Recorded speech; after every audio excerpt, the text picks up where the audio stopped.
Have you not heard of that madman who lit a lantern in the bright morning hours, ran to the marketplace, and cried incessantly, "I seek God! I seek God!"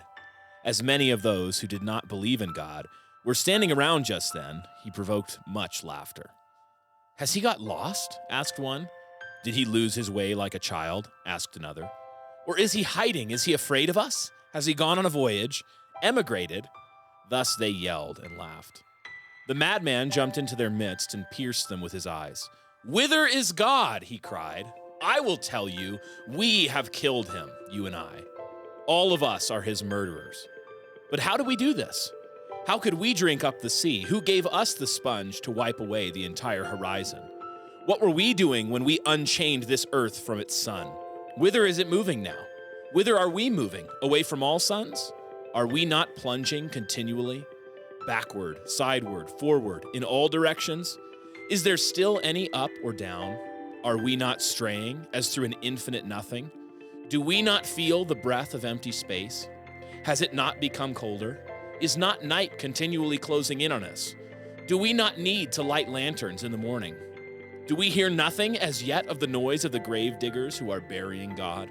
Do we smell nothing as yet of the divine decomposition? Gods too decompose. God is dead.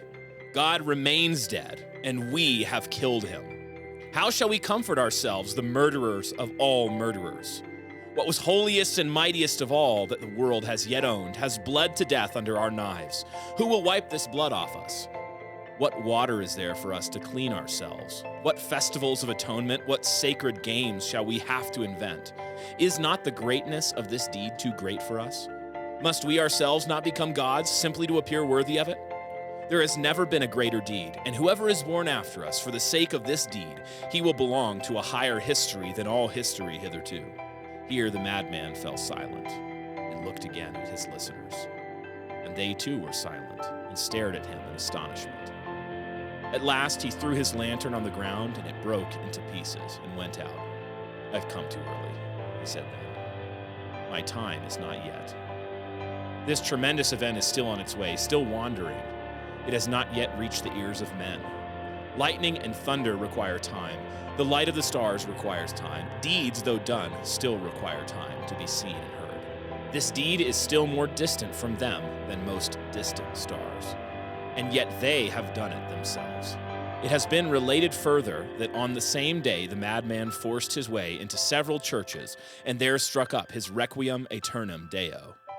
Led out and called to account, he is said always to have replied nothing but, "What after all are these churches now, if they are not the tombs and sepulchres of God?" Excerpt from Friedrich Nietzsche's The Gay Science. The King's Hall podcast exists to make self-ruled men who rule well and win the world. Welcome back to the King's Hall. My name is Brian Sauvé, and we've got the usual gang of troublemakers here. Eric, tell the people hi. Howdy, my peeps.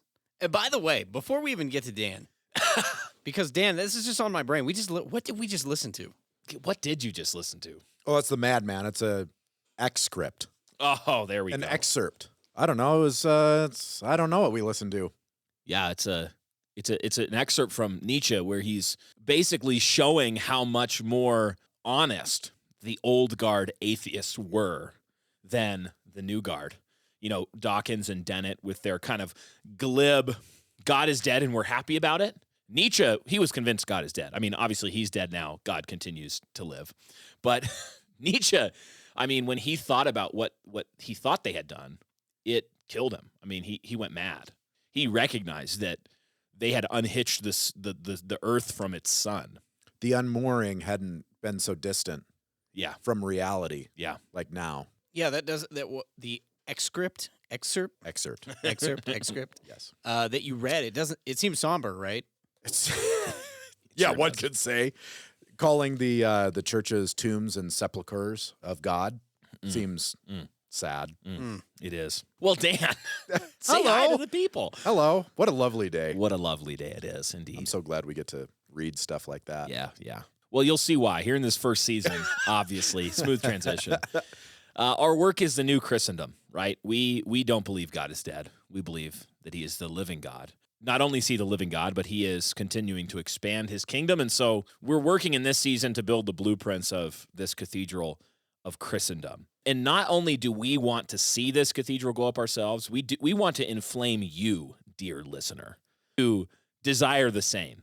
Like, we hope that you'll make it your life's work to take up whatever tools the Lord has given you in whatever place the Lord has, called you, and to throw yourself into the work of this cathedral with your whole self and whole life.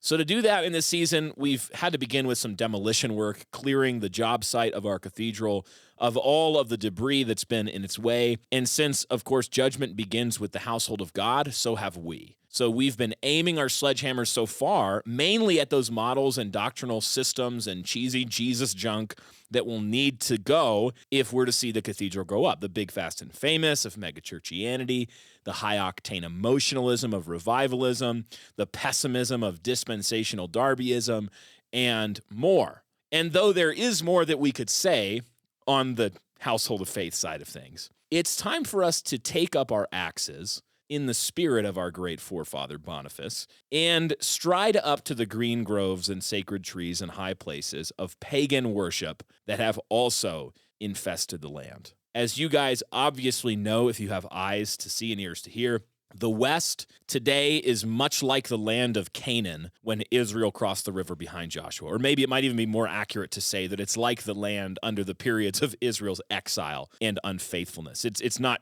a pre-Christian land. It is an apostate. So it's choked with demonic cults and their enslaved adherents. So when you understand what we've been talking about for the last few episodes, that our task, the mission of God, is to disciple the nations, you immediately recognize that you're being confronted with this fact that the nations need to be converted. If we're going to disciple them, they need to be converted. They're lost, they're ensnared by false gods. And so in the next few episodes, we'll be identifying some of the demonic ideologies that undergird the demonic secular humanism and religion that the West is given over to right now. And especially the demonic ideology that undergirds much of probably what's under your feet in your neighborhoods and that you see on TV and on the internet. And this was alluded to really in that passage from Nietzsche, that the idea that God is dead, but more that we killed him and that we decided that his absence was a job opening and now we are God. And so the idol that we think we're worshiping is actually ourselves. So to begin in this episode, we're going to do a flyover of that pagan and idolatrous landscape and ask questions like which idols need to be knocked down, what do the people of the land believe, where are they enslaved and how, what has brought them to that slavery, what has brought them to worship these gods in these ways. And so our goal today is to lay out a creed of their high places, or like their confession of faith. And so we have 7 entries in this confession of faith, what they believe, what these green groves and high places are dedicated to, that we need to go into with our axe in the spirit of Boniface and chop down in the name of the living God to free people from this slavery. And the first entry in this confession of faith, guys, that I'd like to discuss, the belief that man is good, inherently in his nature, that man is good. And a lot of this comes back to the thought of a despicable man by the name of Jean-Jacques Rousseau, who lived in the, in 1712 to 1778 was his lifespan. He was an intellectual and a writer, and you can hear, if you'd like to hear more about this guy, in fact, and I think the more you hear about him, the more you'll hate him. You can hear a good biographical sketch of him from a book called Intellectuals by Paul Johnson. He has a pretty good entry in the sad tale of Rousseau's life. But Rousseau's essential idea was that man is basically good, and that what makes man go wrong isn't any kind of inward sin nature or corruption, but it was actually the contaminating forces of civilization and society. He affirmed a lot of the ideas of John Locke, tabula rasa, that man is a blank slate, that society writes on. He famously said, man is born free, but everywhere is everywhere in chains. Basically, that mankind in this state of nature is free and unfettered, but that society corrupts him with, inflames unnatural desires in him. And so he was part of this noble savage myth. So guys, how do you see this idea of the innate goodness of man influencing the civil religion and culture of our day? Yeah, well, I was going to say, Dan, I just want to bring this up to kind of a higher intellectual level by talking about a Luke Bryan song. Yeah, Thank you for Yes. transcending. I'm trying to be what's a all that lowbrow, connoisseur? blue collar, a connoisseur, not a snob. Yeah, I'm I sorry am for definitely slumming. a snob though when it comes to country music. Yeah, Luke Bryan's disgusting. Luke but, Bryan being he's the cream of the crop, right? Luke Bryan. he is. I actually have a tattoo of him on my back. Oh. I have not seen it. I almost said I've seen it, but then I realized that Eric would immediately play the Mista. Should I call you Mista? Yeah. This is actually the episode Continue. where if Dan actually had that tattoo, I would probably tattoo. That's actually the British pronunciation. I didn't live there, but I flew over it once. And Excellent. Anyway, so Luke Bryan, we think about Rousseau, and I guess the point I'm making, he has a song called "Most People Are Good." So these things work their way into the culture. It's not all just highbrow academia. Like a lot of people are going to probably hear this and say, yeah, but I've never heard of Rousseau. Yeah, right. Who's this Rousseau character? What are you talking about? I don't know him. Yeah, but we see it a lot in pop culture. It's been something that has dominated. The other thing I think that's interesting here is we're talking about idols. So I'll set this up and then kick it over to Dan because that's my job here. The Psalms tell us especially that we become like the idols we make. And so when you look at our culture, do you see a vibrant, thriving, living organism that you would say, this is good, we want to emulate? Now, it depends who you ask that question. But even people in the mainstream are noticing now, like, I've seen a lot of articles lately, like Western America, Western civilization is in its death throes. There's some talk about this. And I would just wager it's because of these idols that we've made. Yeah. For the project of this season to be successful, the project of seeing a new Christendom built, there will need to be thousands and thousands of Christian men and women who are equipped to stand for the truth of Scripture against the errors of both the liberal church and the pagan culture. This is one reason we're so glad to be partnering with our sponsor for this season, Reformation Heritage Books. Reformation Heritage Books offers a large selection of helpful and theologically rigorous resources on everything from biblical theology to history to blue-collar family discipleship, the type of library and resources that could make the kind of men and women I just described, grounded in the rich heritage of the Reformed faith.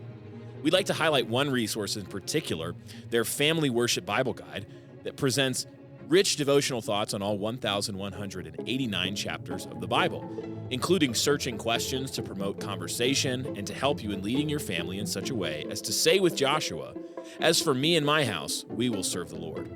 Tap the link in the description of this episode to pick one up today. So at this point, Dan, I do want to kick it to you. What are you seeing, as Brian asked, about the innate goodness of man and civil religion? Where do you see this? Yeah, that's a good question. I wanted to talk about the noble savage. Sure. Because this is a Rousseauian idea, is that man stripped of civilization, society, cultural influences in itself is good. You see this in such stories like the Brave New World, Huxley, the dystopian book. If you guys haven't read it, it's actually a really interesting snapshot of our current day. Instead of in 1984, where you have this totalitarian government, which we're actually going to talk about in the after hours. So if you guys are patrons or would like to be a patron, you can support us at thekingshall.org. And you can get content like that. But A Brave New World, instead of being like 1984, where everything is dark and gray and all pleasure is removed, A Brave New World, the government essentially gives you every pleasure. So you can be drunk and have orgies and everything like that. And so society corrupts people in their nature. They become evil because of other evil people. And there's a character that arises who is in the outside of this civilization, who is a savage. And he comes in and he is moral. He is like the shining beacon of light. He is the noble savage. It's like it's a stereotype. Like if somebody looked at Rousseau, his idea, and they're like, yeah, I'll write a story about that. And I would actually like, I do have a question that I'd like to ask you guys. What is the difference between the noble savage of Rousseau versus the Christian idea of like innocent Adam? Because I think both would say man is good, but what's the difference? Yeah, I think that one of the key distinctions here that actually gets totally lost in the midst of mainstream Calvinist Christian theology is that a Christian should be able to say, without blushing, man is good. And maybe you were like, wait a second. Total depravity, though. I thought the whole thing was total depravity. Well, think about it like this. When we say as Calvinists that men are totally depraved, we don't mean that the creational nature of man as man is depraved. We actually believe that the creational nature of humankind is a good thing.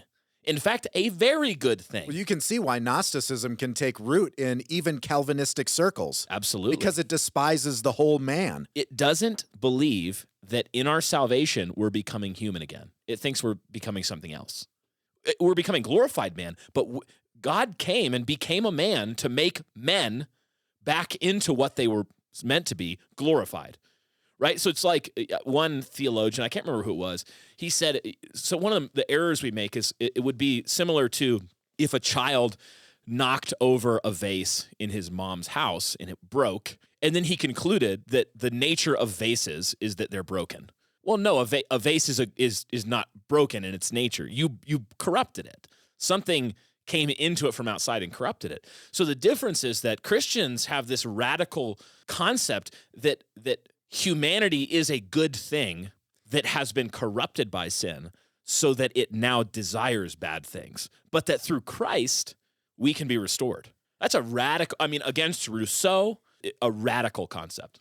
Yeah, and Brian, as you were talking about that, it also makes me realize when you look at where our society locates the problem today, right? Certainly not in sinful man.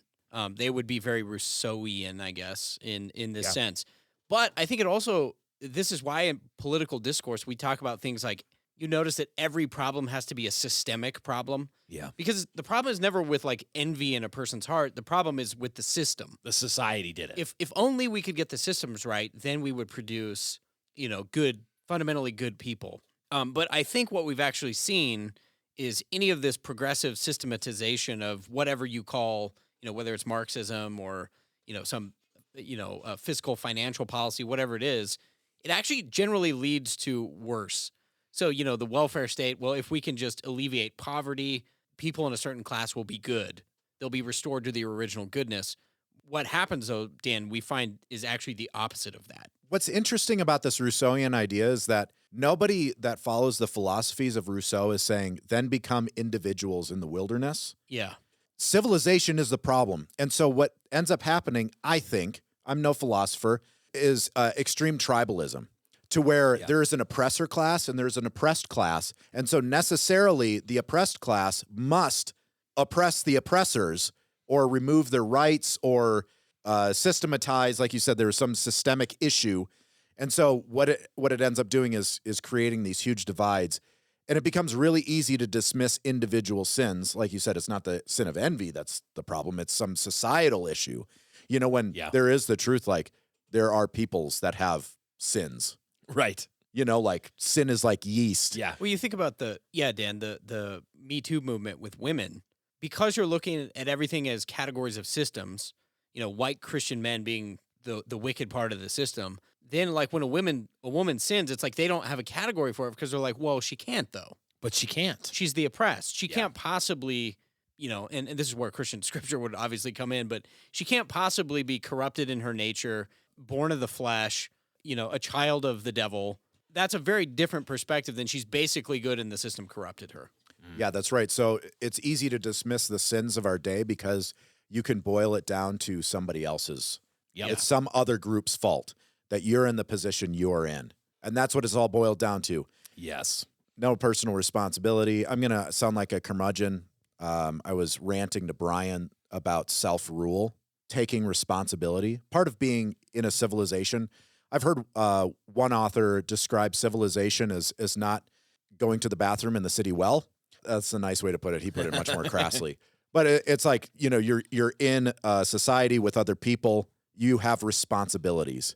And part of that is being self-controlled and taking responsibility yourself. With this Rousseauian idea is that it places the blame on other people. You don't actually have to be self-ruled. Yeah. Because all of the problems that you are experiencing, or most of them, are imposed on you from some sort of oppressor class. Yeah. And so the fruit of that, and we saw this definitely in like the boomer generation, and not all boomers are like this, but you're seeing the fruit of this, is the shopping cart test. Yep. And so I'm at Sam's Club the other day, and it just happened to be a certain age class where they're parking wherever they want, not in parking spots. And then they bring their carts out. I'm waiting for a Sam's Club pickup. with my family in the car and screaming babies. Anyway, it was great fun. And I'm watching these boomers. They walk to their vehicles and they leave their carts in this, essentially the road, and then they just leave. So they parked in a place where they weren't supposed to park, and they leave their shopping carts, just right there by their vehicle. Despicable. Not in a cart corral. I mean, I'm looking at this and I'm like, none of this in itself is actually that big a deal, but it shows that these people don't care. Yeah, this is like, and obviously what happened is that they were blank slates that would have been inherently good, but then society wrote on the blank slate of their psyche the selfishness of not putting the shopping cart back. Right. And so they're able to justify their actions based on... it wasn't me. It's always a blame shift. Yeah, I was going to say the net result is, I think this is why counter all that, like Jordan Peterson has been popular, because he's been talking about take personal responsibility. Wherever you see responsibility being abdicated, you have an opportunity to take ownership and become a leader and all this stuff. But fundamental to all this, again, Rousseauian idea of human nature, it leads to a lot of popular culture things that we talk about, like victimization or victim culture, people not wanting to take personal responsibility. Yeah. Even things societally, like, I took out $100,000 student loan, but somebody else should have to pay it back. Well, why? Why would that be the case? Yeah. But in this model of thinking, it's like, well, I'm basically good. Mm-hmm. Society or the system screwed me. Yeah. And so now they need to fix it. This isn't actually my fault. Yeah.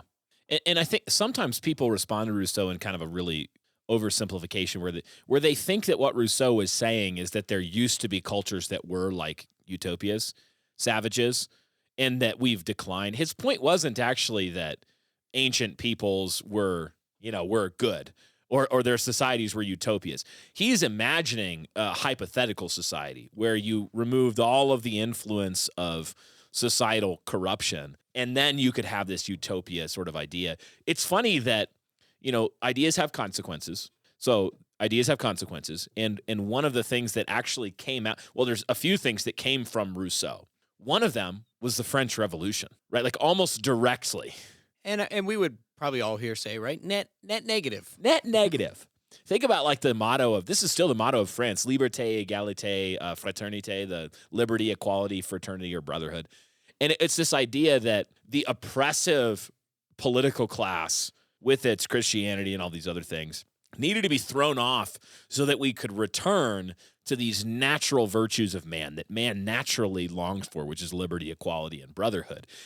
Which has been adopted today as the diversity, equality, inclusion. Exactly. Well, I mean, it was wholesale adopted by Thomas Jefferson. Yeah. Who just happened to write a lot of it into our, in our legal documents that founded the country. So Bro was a Francophile. Like he had an unnatural love for French. I think it was the ambassador there for a time. Is that right? And as a French man, Canadian. I want to as a what is it? What do we call it? Like the generic version of a Frenchman, the French Canadian. We just offended everybody in Canada. I was gonna go into the whole like Cuidemont. Oh, here we go.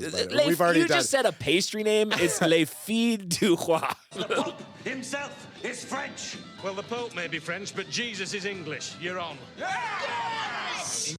Oh yeah, the pastry's good. You just said a pastry. Okay, but your great grandma, the king's woman. I was going to actually anyway input here my knowledge of French Canadian culture. So I like ice hockey. Yeah. Uh-huh. That's all hoser. That's all I got. Hoser. That's literally all I got. Yeah. There you go. Hey, proving that we are the manliest of peoples. Not really. Okay. Anyway, you look at something like the French Revolution as fruit of Rousseau, and you can immediately judge the character of the ideas. Because it turns out, actually, that out of the heart of fallen man, you do not see a wellspring of liberty, equality, and brotherhood coming out, but rather you see a wellspring of might makes right, slavery, and hatred. Like when Paul says, I think it's either to Timothy or Titus, he says, like, this is what fallen man did. They passed their days hating one another and being hated. Like, that's the actual, if you look at the noble savage, he's actually kind of ignoble. So ideas have consequences. Another area where Rousseau has had an incredible amount of influence that not many people appreciate, I think, is in the world of education. Because he wrote Emile, one of his books was all about education. And this is hilarious.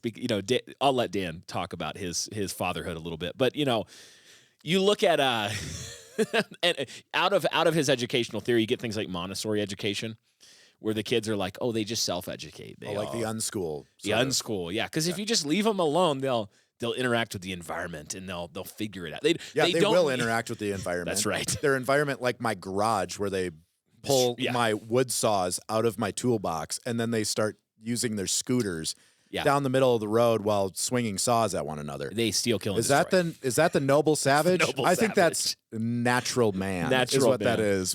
Fallen man. Yeah. So you get these ideas and you start thinking about how powerful of an influence is it in an entire educational system if you believe that children are basically good in their nature and that their desires, if left to themselves, would be basically good desires. How does that affect how you approach curriculum or how you approach the philosophy of education? We're over against that at something like St. Brandon's Classical Christian Academy that we founded. One of our abiding ideas is that people love badness. They have bad taste. Yeah, preference for badness, like C.S. Lewis says. Yeah, they don't prefer it. They don't know what the good, the true, and the beautiful is. And so what you actually have to do is train them in virtue, which virtue comes from the Latin word vir, which is man, the ideal man. You're saying you are not the ideal man.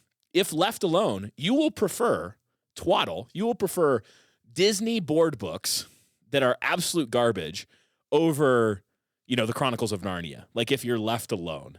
If I leave my kids alone in the house, they do not naturally read Plutarch. No. That has to be trained into them. But I also think it's funny because a lot of people in popular culture actually got this too with, like, say, Lord of the Flies.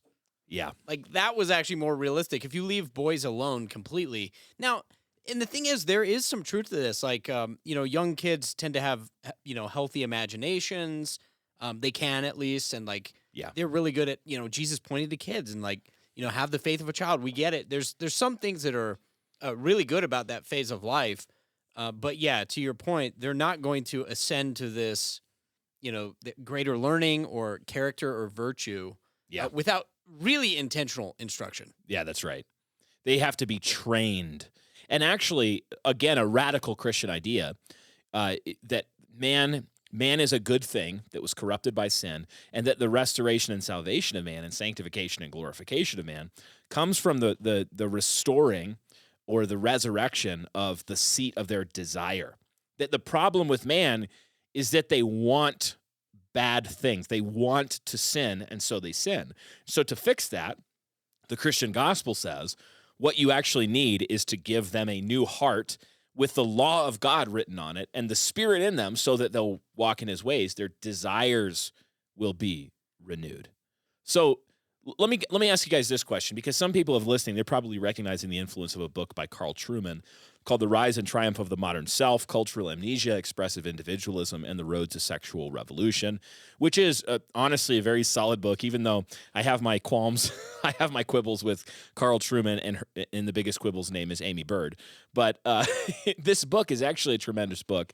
He called the idea that resulted from Rousseau and company the psychological self. The psychological self. So what do you guys think of that term? What does that call to mind? Do you think it's accurate? Do you think it's a helpful term? The man as the psychological self. Reading Truman on this is helpful as well, because part of the problem is, really, I would say like 1960s and onward, we really became dominated in our American culture by psychological therapeutic language. Yeah. So this is even something that you have to be really careful with books like Wild at Heart by John Eldredge. Ooh. People don't realize it, but like Robert Bly, who he got his stuff from, I mean, through and through a bizarre, crazy Jungian psychologist. Mm. And there's some really good stuff there, but there's also a lot of stuff that is just pagan nonsense. Yeah. Then you go back to things like Freud. We don't realize how much psychology has invaded the pulpit. One of the things David Powlison was so great about, I took a few courses with him, the late David Powlison now. Brilliant man, but he began his career in psychotherapy. Yeah. And then became a Christian counselor. Well, so he had been exposed to kind of everything. And so one of the things in the biblical counseling course at Southern Seminary that he kind of opened our eyes to see, he was like, you guys know what Freud said? And so he'd read quotes, and Freud would say things like, I would replace every church in Europe with a psychological clinic. Yeah. I mean, this guy was, as we'll talk about, he was bathed in sexual sin. Yep. and we're going to talk about, you're going to hear some things about Freud. But that guy was a perv, I think is the technical term for it. I think it is a technical term. So one of the ways that I'm thinking through this question, the psychological self, how it's invaded the church and most of our society, seems kind of innocent, but like personality tests. Oh, absolutely. Personality I'm so glad testing? you brought this up. Because the key then to relationships and to right, even like spiritual gifting tests kind of come into this. The key to right relationship with God and to men becomes knowing yourself. Yes. Knowing yourself. And so the psychological self becomes the key to your relationships with people and with God. And so I think that's become somewhat problematic. Yeah, that's actually huge. I remember probably one of the greatest Mark Driscoll rants of all time. And there were many. There's a lot of them. But he said, "You're not an INTJ." He's like, "You're a JERK." I was like, "Yeah, Mark, get him, Mark." But yeah, I mean, you think of the Enneagram? The Enneagram. Oh, the Enneagram. We actually went to a church with Jeff and Beth McCord, she's like one of the foremost like female. No. Because what they tried to do is they took Tim Kellerism, the gospel-centered Tim Kellerism, redemptive historical preaching, and tried to combine it with Enneagram. Yeah, absolutely. But yeah, I mean, it gets into all this stuff that you're trying to view people fundamentally differently than Scripture.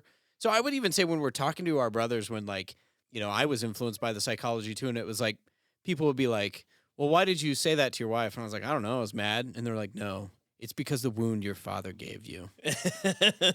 And I'd be like, wait, what? It's because it's the wound your father gave you, and you're a I3J wing 4. And you can see how this could be attractive to people because it's another opportunity to shed. Well, it's blame shifting.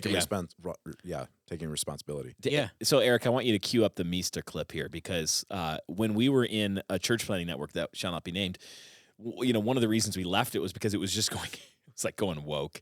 It was going really fast. woke, real fast. And Mike Cosper was involved in it, and I remember going to like a retreat with it. And one of the breakouts that you could go do was they had Enneagram specialists come in. No. And they would tell you what you are. They would do your whole, and then it was actually a sales pitch because then you could have them come in and do your whole elder team, and like it was pitched as like, look, guys, this is just a tool to help you. It will help your leadership team understand. It's just a helpful friction analytical tool. Yeah. You are gay. Well, it's like if man is good, and play the clip. Mr. Should I call you Mr.? Why are you gay? Exactly. You are gay. If man is good, then the answers to his problems lies within it. It lies in sanctified navel gazing, where the deeper you look into your own belly button, you will find the answers to whatever ails you. And all of those are from society, and the answers are within. This is like talking about culture, the psychological self. This is what's behind all of the, I'm going to, after high school, go on a 6-month backpacking tour of Europe to find myself. Like, because apparently your true psychological self is somewhere in Bavaria, in a hostel, drunk. But it really does. Like, when you're reading a lot of this popular literature, it is so seductive. I mean, I remember reading this stuff in college, and I was like, yeah, I mean, there is a part of me that would rather backpack through Europe and not do anything and, quote, find myself. I'd rather do that than take responsibility. That's right. Yeah.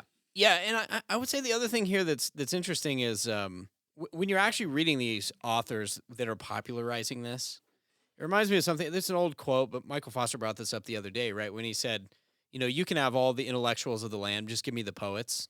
Yes. I'd rather have them because, again, a lot of this stuff, it's not like people are going to like seminars at Berkeley, most people, and going like, yeah, I'm going to teach Rousseauian romanticism, psychological self and romanticism. Yeah.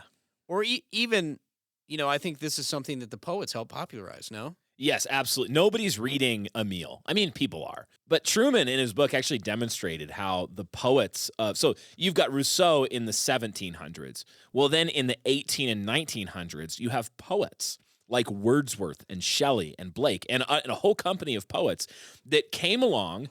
They were steeped in this intellectual culture of Rousseauian romanticism and all this stuff. And then they took those ideas, and actually they had this fundamental worldview that it was the poets who would change anything. You couldn't change anything without the poets, because the poets had to take the ideas and put them in a way that all of the natural men would understand and get before the whole culture, right? Like you can't actually change the thinking of an entire people unless you can get the intellectual highfalutin ideas down into the blue collar everyday culture. And that's how, and that's how the poets worked. So today it's like, you guys, what do you think about this? Does the modern media of our day serve a similar function as like the priesthood of this pagan confession? Yes. And I will tell you why. There was a brilliant article I read some years ago. It was on Netflix. It was by It was Brian a Sauvé. a Frenchman. A French Canadian.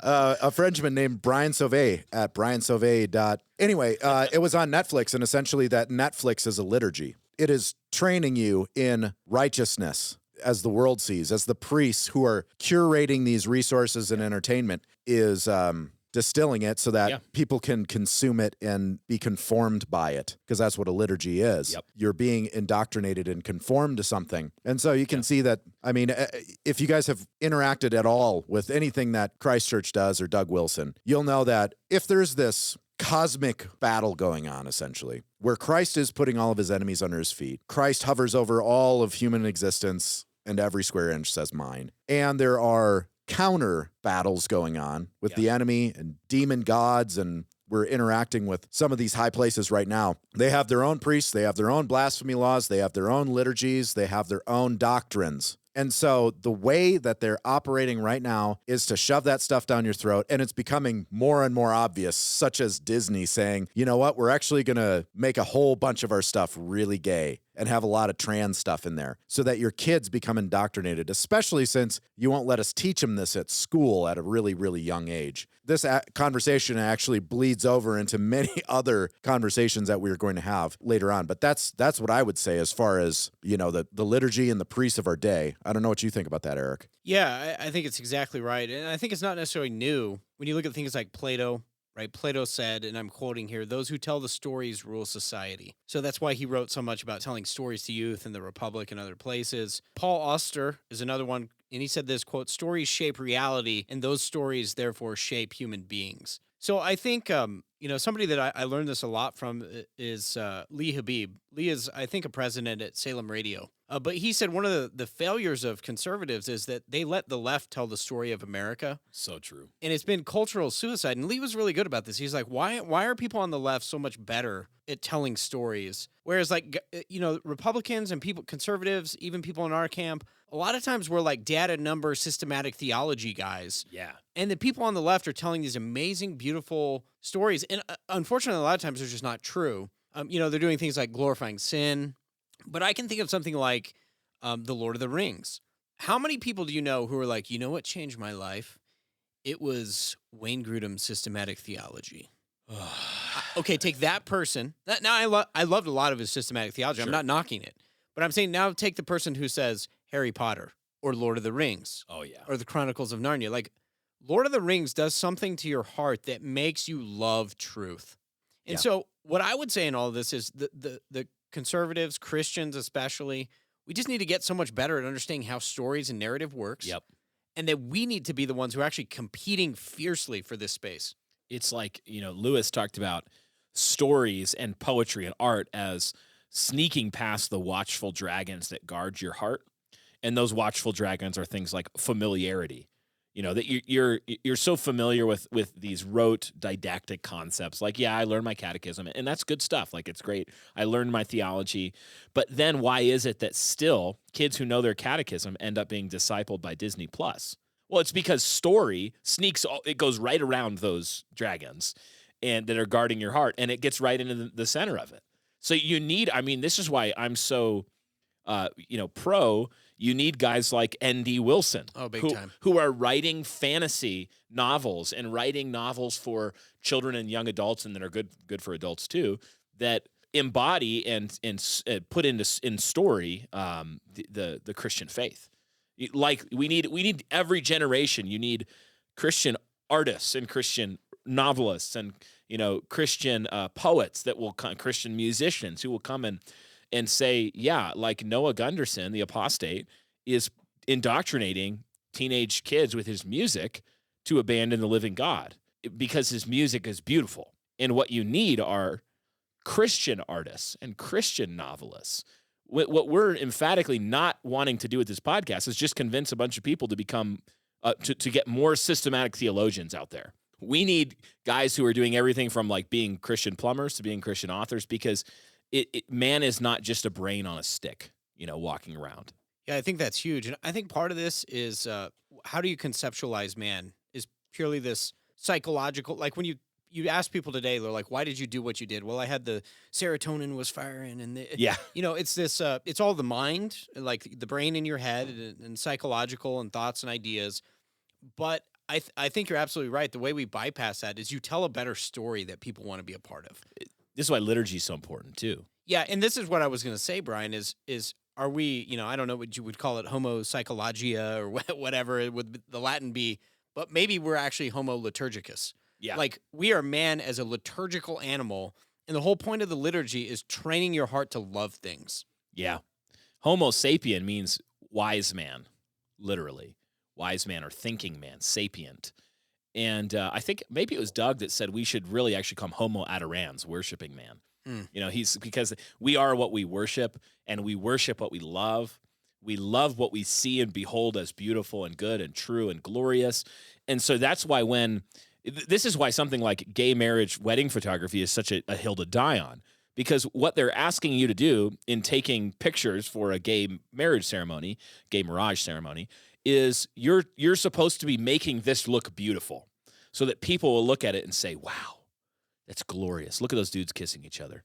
That's so beautiful. Yeah, normalizing sin, not showing That's how they do it. Not showing any of the health or negative effects down the road. Oh yeah, they're not going to show like a bunch of hemorrhoids from men sodomizing one another. Yeah, right. I'm such a big fan of the classics. I really don't want to talk about that anymore. So yeah, I'm such a big fan of the classics.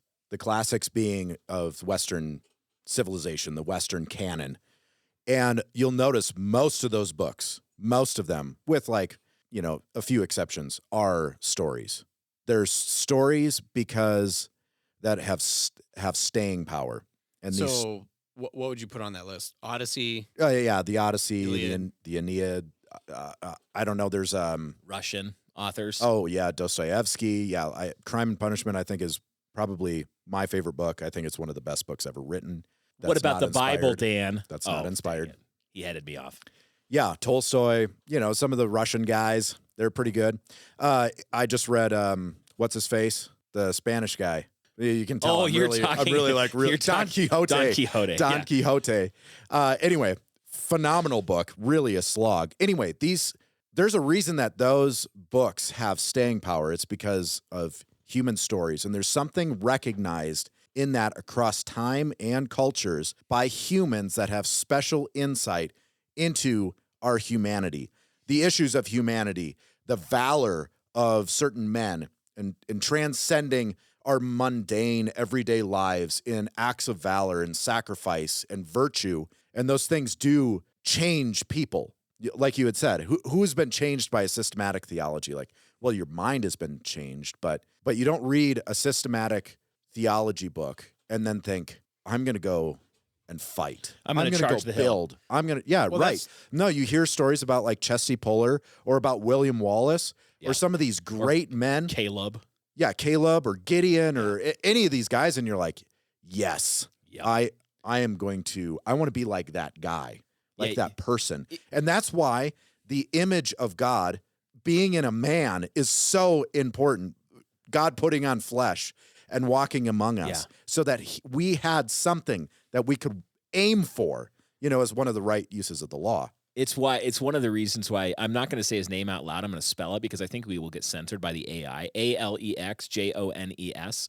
It's why he's always yelling and like doing these battle cries, like "You will eat the steak. You will live in the land. You will have a beautiful wife and 5 children, and you will catechize them in the Christian faith, and you will not be turned gay by the water, and you will not drink the fluoride." Like there's a reason that take the ducks home. Yeah, anybody can take the ducks. The ducks are free. Like there's a reason that he has millions of people listening to him, and it's because he doesn't go, we're now going to go off on a very intellectual treatise on how the modern culture is making you gay. No, he's like passionately inspiring you and telling a story.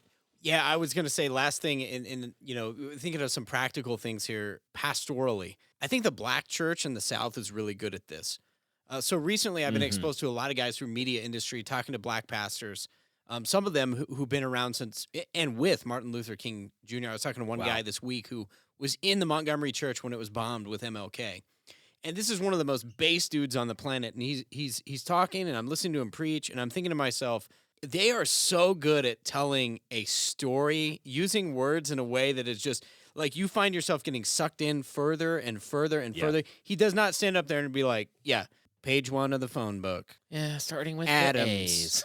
Adams. Aardvark. The Aardvark. Aardvark family. You know who is a really good storyteller, by the way? I'm going to plug one of our friends, Brandon Meeks at Jesuit Tricks on Twitter.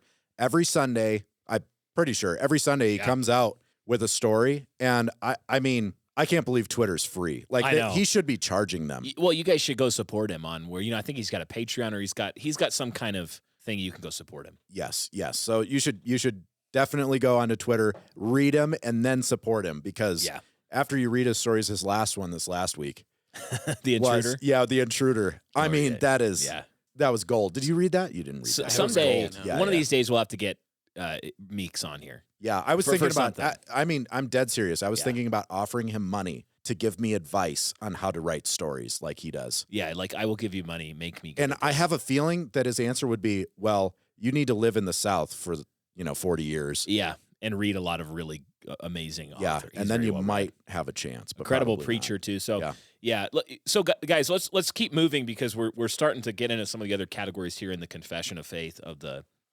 humanists and the demonic ideologies that are in the land. The second entry in their confession is that not only is, what have we said so far? Man is good. Rousseau, the natural man.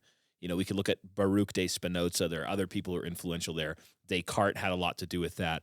But we also have number 2, man is animal. Man is animal. You think about this. You have, I think he died, what did I say, in the end of the 1700s, Rousseau dies. Beginning of the 1800s, Charles Darwin is born. And a lot of the ideas about this psychological man as good, the noble savage, his nature is good. One of the things that results from that is that man is kind of malleable, right? That his nature can change, that he can, he's a plastic sort of stretchy clay. You can move him around and bend him into different shapes. And one of the ideologies that helped that become culturally normal, to think of people as having basically rubber and clay selves that they could mold themselves, is actually, believe it or not, Darwinism. It's this idea from Darwin that man is just a highly evolved animal. So a lot of his ideas, Darwin's ideas, weren't original to him. It's not like all of a sudden in the 1800s, someone for the first time thought maybe people came from animals, right? You can go back to the ancient Greeks and find proto-evolutionary ideologies, and also before that in the scientific revolution, you can find proto-Darwinian evolution ideas.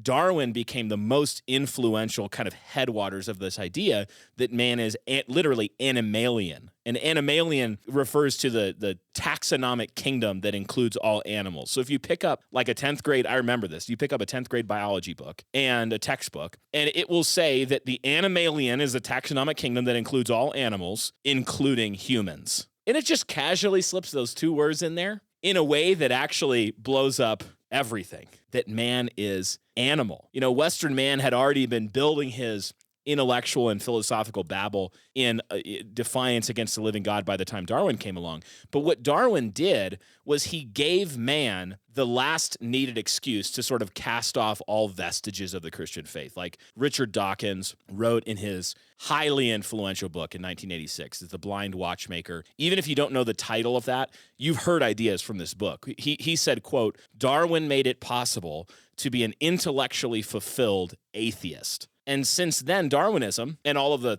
successors of neo-Darwinism has been what another new atheist, Daniel Dennett, called a universal acid, eating its way through just about every traditional concept and leaving in its wake a revolutionized worldview. So from Rousseau and the psychologizing of human beings and the, preaching the innate goodness, we have this second entry in the confession of faith of modern man, which is that man is an animal. Do you guys think it's fair to say that most people assume that Darwinism is true in our culture, and most people believe that as a story, the story of how we came here, the origin story? Yeah, I think it absolutely does. I'm often shocked, having been red-pilled, obviously now, about creationism. When you grow up in the world, you don't realize how much Darwinism is everywhere. Oh, yeah. And how many of the really ridiculous, stupid claims that they make that people are like, oh, yeah, that's true. Like, it's always like, well, 10 billion years ago on a Tuesday, a turtle ate a frog and you were birthed. And people are like, yeah, naturally. Totally. That does actually make sense. A lot of the claims are completely foolish. But I was even thinking, and again, a lot of literature, a lot of, popular areas on Twitter. You can think about paleo, the people who are into like eating meat and wearing Vibram, like, not wearing like, padded shoes and stuff like this. These people, all of it is based on a fundamental assumption that we evolved from something like an animal and that prior state was better. So there's just so many errors in thinking, I would say, that are wrapped up in this. The other thing that's interesting about it is, I would say, adopted by a lot of Christians today. So what's weird is that you can have Dawkins say that, like, look, evolution is great because it's the acid that destroys Christianity. And Christians are like, no, I think these are compatible. Yeah, Genesis was really talking about like billions of billions and billions. We need that in our soundboard. Billions and billions and Billions and billions and billions and billions. Of years, and there was like, in the beginning, God created the heavens and the earth, and what that really means is, in the beginning, God created some rocks. We're they got Adam struck and by lightning. We're Adam and Eve, really historical people. Oh, they weren't. Guess what? Human sexuality out the window. No, they emerged from a group of proto-hominids that and it's a metaphorical story that tells the origins of our cultural dysfunction. I told you that we'd start speaking with a nasally voice eventually if we kept bringing up these big intellectual names. Here's what I'll say, Eric. I agree with you. And the reason I agree that I was thinking about, do most people actually believe this? I mean, this is insane. Like, what other creature can make oil paintings, yeah, architecture, code a computer, or mine the materials that are necessary to make a microchip? Right. I mean, to me, it's just, it's stupid. This is silly. Yeah, I mean, even like, you're kind of getting at the link between, say, like gorillas. Yeah. People are like, oh, we came from chimps. I'm like, a chimp can't do like one. Oh, no, millionth it can of what use a human stick, can do. and it sticks it in an ant's Yeah. bill so that it can ant. So it uses a tool. Therefore, it's a highly intelligent I'm like, my kid who can barely walk knows how to use a fork. I mean, come on. Yeah, come on. So anyway, the reason I say that I agree that I think a majority of people would believe this is because of the Christians, because you get a good barometer based on social pressures. Because of the new atheists, they're not intellectually honest. And so their main goal is to attack through ad hominem attacks to make people feel like idiots. And so Christians, being somewhat naive at times because they don't know the playbook of the enemy, they're going to make you play by their own rules. They tend to be more agreeable. And so this is one of the areas where they try to find common ground, I believe, is because they look at certain geological structures and they see the layers and it's right there. And somebody says, yeah, that's, there's billions of years in evidence. Here are all the layers. We're going to identify them. You'd have to be an absolute idiot and a sucker. Do you have a season pass for the Ark Tour, Ken Ham? Is that your thing? That's the kind of, and that's the rhetoric they use. Yeah. And so it becomes invaded, invades the Christian community, the Christian faith, and they try to compatibilize it. Yeah, and on the practical level, how did we get here? Well, because they hijacked the public education system. Oh, right. Absolutely. I mean, it's through and through hijacked. So again, you tie this all to like, okay, on the Christian view, like, well, how would we win in a view of like instilling Christendom in people and creation? Mm-hmm. The world that God made and what he made you for is the source of all morality. Yeah. Well, you would teach your kids to fear the Lord. Yeah. You would teach your kids in such a way that they would have Douglas Wilson's reaction to evolution. He wrote an article, I think, I might get this wrong, it's off the top of my head. I think he wrote an article called evolution as an uncommonly silly idea.